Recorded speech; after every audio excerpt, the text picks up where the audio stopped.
Assalamualaikum warahmatullahi wabarakatuh. Halo sahabat semuanya.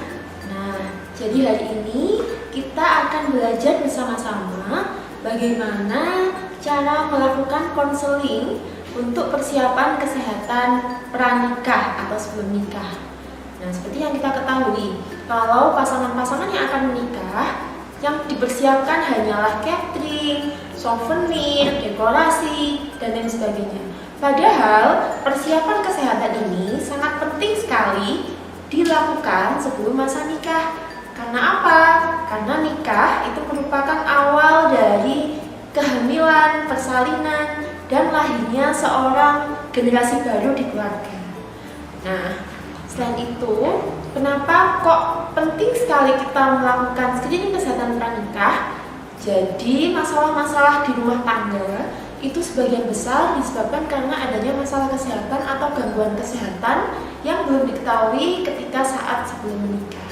Oke, baik, jadi hari ini kita akan menyimak bagaimana seorang konselor melakukan edukasi kepada calon pengantin terkait screening kesehatan pranikah. Nah, mari kita simak bersama-sama video berikut.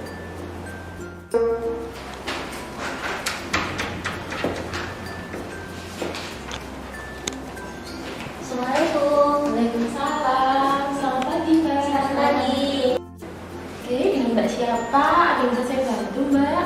Ya, saya Mbak Melisa. Jadi gini Bu, saya ini kan mau nikah kurang dari 5 bulan ini. Tapi tuh saya tuh masih ada yang mengganjal dalam hati. Oke, udah mau nikah ya? Iya. Lagi. Wah, selamat Mbak Melisa. Makasih. Nah, kira-kira apa sih Mbak Melisa masalah yang masih mengganjal di hati dan pikirannya? Silahkan bisa diceritakan dengan saya. Insya Allah saya akan menjaga privasi dari Mbak Melisa. Nah, jadi saya itu mengenal calon saya itu masih sebentar. Jadi saya belum tahu karakter dari calon pasangan saya. Nah, dengar-dengar tuh kalau semisal sebelum nikah itu tuh ada kayak pemeriksaan gitu, pemeriksaan kesehatan sebelum nikah. Itu apa benar ya, Bu? Oke, baik. Jadi Mbak Melisa itu baru kenal gitu ya. Terus lagi sekarang mau menikah. Nah, kemudian Mbak Melisa pernah mendengar pemeriksaan kesehatan itu dari mana, Mbak? Ya kan banyak di internet gitu kan. Nah, jadi betul Mbak Melisa, memang betul sekali bahwa untuk pasangan yang mau menikah itu sebaiknya melakukan pemeriksaan kesehatan atau kita sebut sebagai screening kesehatan pranikah. Seperti itu Mbak Melisa. Screeningnya sendiri itu dilakukannya itu berapa bulan Bu sebelum menikah? Nah, kalau sesuai dengan teori yang ada, sebaiknya screening kesehatan pranikah itu dilakukan pada waktu 6 hingga 12 bulan sebelum menikah. Nah, tapi karena Mbak Melisa ini waktu menikahnya kurang dari 5 bulan, tidak apa-apa. Jadi tetap ada kesempatan untuk mencegah masalah-masalah kesehatan. Seperti itu Mbak Melisa. Nah, itu kan ada tes pemeriksaannya ya Bu. Nah, apa saja sih yang perlu dipersiapkan itu sebelum menikah itu? Oke, pada saat tes pemeriksaan kesehatan itu sebenarnya banyak sekali Mbak Melisa hal-hal yang perlu dipersiapkan. Nah, coba Mbak Melisa melihat bahan tayang ini. Nah, jadi untuk persiapan kesehatan pranikah itu sebetulnya ada 5 hal Mbak Melisa yang perlu dipersiapkan. Ada persiapan fisik, persiapan gizi, imunisasi tetanus, kemudian persiapan kesehatan reproduksi dan kesehatan jiwa. Nah, kayak gitu Mbak Melisa. Nah, persiapannya sendiri itu apa perlu 2 orang? Kalau semisal salah satu gitu, boleh nggak Bu? Kan semisal pas calon pasangannya itu ada yang nggak mau, itu gimana? Oke, baik. Jadi misalkan calon suami Mbak Melisa nggak mau. Nah, kita kembalikan lagi Mbak Melisa. Kalau tujuan Mbak Melisa dan suami untuk membangun keluarga itu apa? Nah, tentunya kan untuk membangun keluarga yang sakinah, mawaddah, warahmah. Jadi harus diluruskan lagi. Kalau tujuan bersamanya itu sudah sama, berarti persiapannya juga harus dilakukan secara bersama-sama. Jadi nanti Mbak Melisa, kalau sudah mendapatkan konseling tentang pranikah, saya harapkan bisa memberikan edukasi ke pasangannya. Jadi nanti pasangannya bisa dikasih tahu, oh kira-kira apa sih yang harus saya persiapkan untuk menjadi seorang suami yang baik, supaya nanti saya bisa cepat dapat anak. Gitu. Terus untuk perbedaannya sendiri antara pemeriksaan tes laki-laki sama perempuan itu apa aja sih, Bu? Oke, baik. Jadi tentunya untuk pemeriksaan antara laki-laki dan perempuan itu ada beberapa hal yang berbeda dan ada yang sama ya, Mbak Melisa. Nah, kita kembalikan lagi ke fungsi reproduksi dari laki-laki dan perempuan. Kalau perempuan tentunya fungsi reproduksinya adalah ovulasi, yaitu menghasilkan sel telur atau ovum. Kalau laki-laki di situ fungsi reproduksinya adalah menghasilkan sel sperma. Tapi kita kembali lagi Mbak Melisa, jadi untuk persiapan kesehatan pranikah itu harus secara menyeluruh. Jadi tidak hanya laki-laki dan perempuan, tidak hanya dites laki-laki dan perempuan saja, tapi juga keseluruhan, baik itu kesehatan jiwanya, fisiknya, gizinya, dan lain sebagainya. Seperti itu. Kira-kira Mbak Melisa udah tahu belum? Fisik itu kayak gimana sih? Persiapan gizi kayak gimana sih? Belum tahu. Oke, belum. Kalau belum saya jelaskan ya. Nah, kita mulai yang pertama Mbak Melisa tentang persiapan fisik. Nah, kalau fisik itu kan kayak jasmani gitu ya Mbak Melisa. Jadi yang diperiksa di pemeriksaan fisik itu antara lain ada tanda-tanda vital. Nah, tanda-tanda vital itu nanti di pemeriksaan Mbak Melisa akan diperiksa seperti tekanan darah, suhu, nadi, frekuensi nafas, dan lain-lain. Kemudian dicek apakah itu sudah normal atau belum. Nah, kemudian yang kedua nanti Mbak Melisa akan diperiksa status gizinya. Nah, status gizinya untuk pemeriksaannya di sini ada pemeriksaan berat badan, tinggi badan, kemudian lingkar lengan atas atau lila Mbak Melisa. Dan yang paling penting karena sebagian besar wanita Indonesia itu mengalami anemia, jadi nanti mungkin Mbak Melisa akan diperiksa tanda-tanda anemia. Nah, jadi nanti kan Mbak Melisa akan diperiksa tentang tanda-tanda anemia juga. Nah, Mbak Melisa pernah tahu nggak tanda-tanda dari 5L? Lemah, letih, lesu, Lunglai. Nah, jadi itu adalah salah satu tanda-tanda dari anemia atau gejala dari anemia. Nah, untuk lebih memastikan, nanti mungkin Mbak Melisa akan diperiksa melalui pemeriksaan fisik oleh tenaga kesehatan. Nanti bisa dari bidan, perawat, ataupun dokter. Itu Mbak Melisa. Kemudian selain pemeriksaan umum dari tanda-tanda vital dan status gizi tadi, Mbak Melisa nanti juga akan diperiksa laboratorium. Jadi dilakukan cek laboratorium di mana nanti diperiksa golongan darahnya, kemudian kadar hemoglobinnya untuk menentukan apakah anemia atau tidak, dan dilakukan pemeriksaan urin. Nah, jadi ada 3 pemeriksaan Mbak Melisa. Ada pemeriksaan apa aja tadi Mbak Melisa? Jadi pemeriksaannya itu ada 3. Yang pertama pemeriksaannya itu pemeriksaan fisik yang berupa tanda-tanda vital, terus pemeriksaan status gizi, sama pemeriksaan darah. Ya. Oke, baik. Jadi benar sekali yang sudah disebutkan oleh Mbak Melisa tadi. Kalau pemeriksaan atau persiapan secara fisik harus dilakukan melalui 3 hal ya Mbak Melisa. Jadi pemeriksaan tanda-tanda vital, kemudian pemeriksaan status gizi, dan yang ketiga adalah pemeriksaan laboratorium. Nah, tapi alangkah lebih baiknya apabila ketiga pemeriksaan tadi dilengkapi dengan pemeriksaan tambahan Mbak Melisa. Jadi di sini Mbak Melisa bisa melakukan pemeriksaan lab lainnya. Contohnya adalah pemeriksaan untuk mendeteksi apakah ada kelainan atau infeksi. Nah, infeksi yang paling sering terjadi pada saat kehamilan itu adalah TORCH, yaitu Toxoplasma, Rubella, Cytomegalovirus, dan Herpes simplex. Jadi misalkan nanti kalau diketahui ada infeksi TORCH bisa ditangani sejak awal Mbak Melisa. Jadi kehamilan dan persalinannya bisa dilalui dengan lancar. Nah, ini kan untuk pemeriksaan fisiknya ya. Nah, kalau untuk persiapan dari gizinya sendiri gimana, Bu?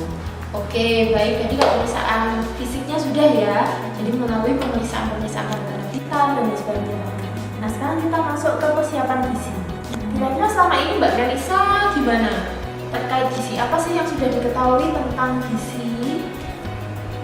Berat badan ideal, terus habis itu BMI, terus habis itu makanan yang dikonsumsi, yang pas hari nafkah kayak gitu-gitu.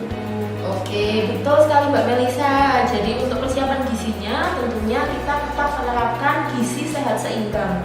Jadi kalau dulu, zaman dahulu itu kan masih menggunakan 4 sehat 5 sempurna. Tapi kalau sekarang itu adalah gizi sehat dan seimbang. Nah, tujuannya apa? Tujuannya adalah untuk mempertahankan berat badan kita supaya ideal. Nah, ideal itu yang seperti apa? Nah, seperti ini Mbak Melisa. Jadi ketika dihitung IMT-nya atau indeks massa tubuhnya, rentangnya itu di rentang 18,5 sampai dengan 25. Tadi pada pemisahan awal kan sudah saya jelaskan kalau juga diukur lingkar lengan atasnya. Nah, supaya Mbak Melisa itu bisa hamil dengan baik dan merencanakan kehamilan dengan baik, sebaiknya ukuran lingkar lengan atasnya itu lebih dari 23,5. Jadi nanti di sini diukur pakai pita. Jadi ada pita ukurnya sendiri. Nah, nanti diukur apakah lingkar lengan atasnya itu sudah cukup atau belum. Kalau misalkan kurang dari 23,5, berarti ada resiko kurang energi kronis. Nanti Mbak Melisa harus diintervensi dulu, ditambahkan zat gizinya, kemudian supaya nanti gimana caranya biar berat badannya mencapai berat badan yang ideal. Jadi setelah itu direncanakan untuk program hamil. Seperti itu Mbak Melisa. Terus untuk makanannya sendiri yang baik untuk dikonsumsi begitu itu apa saja Bu untuk persiapan hamil? Oke, baik. Nah, coba Mbak Melisa lihat bahan tayang saya. Nah, di bahan tayang ini kan ada gambar apa Mbak Melisa? Isi piringku ya. Nah, jadi isi piringku ini sudah direkomendasikan oleh Kementerian Kesehatan. Nah, jadi untuk pola konsumsi Mbak Melisa sehari-hari sebaiknya itu mengikuti panduan dari isi piringku ini Mbak Melisa. Nah, di sini kan ada satu piring utuh. Kemudian di sepertiga piringnya itu sebaiknya diisi dengan lauk pauk.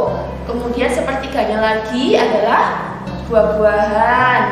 Nah, di 2/3-nya itu adalah sayuran dan makanan pokok. Ya, betul seperti itu Mbak Melisa. Jadi pola konsumsinya adalah beragam dan bervariasi. Yang penting itu sesuai dengan ketentuan. Jadi mengandung makanan pokok, lauk pauk, buah-buahan dan sayur mayur. Nah, karena Mbak Melisa ini mau merencanakan kehamilan ya. Nah, jadi sebaiknya kalau Mbak Melisa merencanakan kehamilan itu perlu mengkonsumsi yang namanya tablet tambah darah. Mbak Melisa sudah pernah tahu? Belum. Nah, jadi nanti Mbak Melisa itu sebaiknya untuk merencanakan kehamilan yang baik perlu rutin mengkonsumsi yang namanya tablet tambah darah. Nah, bentuk tabletnya seperti ini Mbak Melisa. Nanti bisa beli di apotek atau toko-toko terdekat. Sudah Itu banyak sama sekali. kayak buat anemia. Ya, betul Mbak Melisa. Jadi tujuannya mengkonsumsi tablet tambah darah ini adalah untuk mencegah anemia. Nah, dikonsumsinya seperti apa? Nanti konsumsinya adalah 1 minggu 1 kali Mbak Melisa. Seperti itu. Atau bisa juga ditambahkan dengan suplemen asam folat. Nah, kayak gitu Mbak Melisa. Nah, ada lagi yang mau ditanyakan atau yang masih mengganjal terkait persiapannya? Tadi kan sudah persiapan fisik, persiapan gizi. Mungkin tanya langsung ke kelainannya ya Bu ya. Oke. Nah, biasanya kalau di kalangan masyarakat itu kelainan yang banyak ditemui itu apa aja sih Bu? Oke, baik. Bagus sekali pertanyaannya Mbak Melisa. Jadi kalau kelainan apa saja sih yang sering ditemui di masyarakat? Jadi seperti yang sudah saya singgung di awal tadi Mbak Melisa, kalau sebenarnya kelainan organ reproduksi antara laki-laki dan perempuan itu sangat beragam sekali. Ada yang memang karena didapatkan atau sejak lahir ada kelainan, atau bisa juga karena faktor-faktor lingkungannya. Nah, sekarang kita ambil contoh yang paling sederhana saja Mbak Melisa. Kelainan yang sering terjadi pada ibu hamil maupun remaja di Indonesia saat ini itu adalah anemia. Nah, jadi yang paling penting yang harus dicegah itu adalah anemia Mbak Melisa. Jadi cara mencegahnya seperti tadi, harus mengkonsumsi tablet tambah darah dan asam folat. Nah, kalau laki-laki itu sebenarnya lebih berkaitan pada laki-laki yang merokok atau yang memiliki gaya hidup tidak sehat. Nah, jadi pada laki-laki yang merokok itu biasanya kualitas spermanya itu cenderung lebih turun dibandingkan dengan laki-laki yang tidak merokok. Nah, di sini pasangan Mbak Melisa merokok atau enggak? Enggak, Bu. Oke, baik. Alhamdulillah ya Mbak Melisa. Jadi karena pasangannya tidak merokok, nanti pasangannya insya Allah kualitas remnya itu baik. Amin.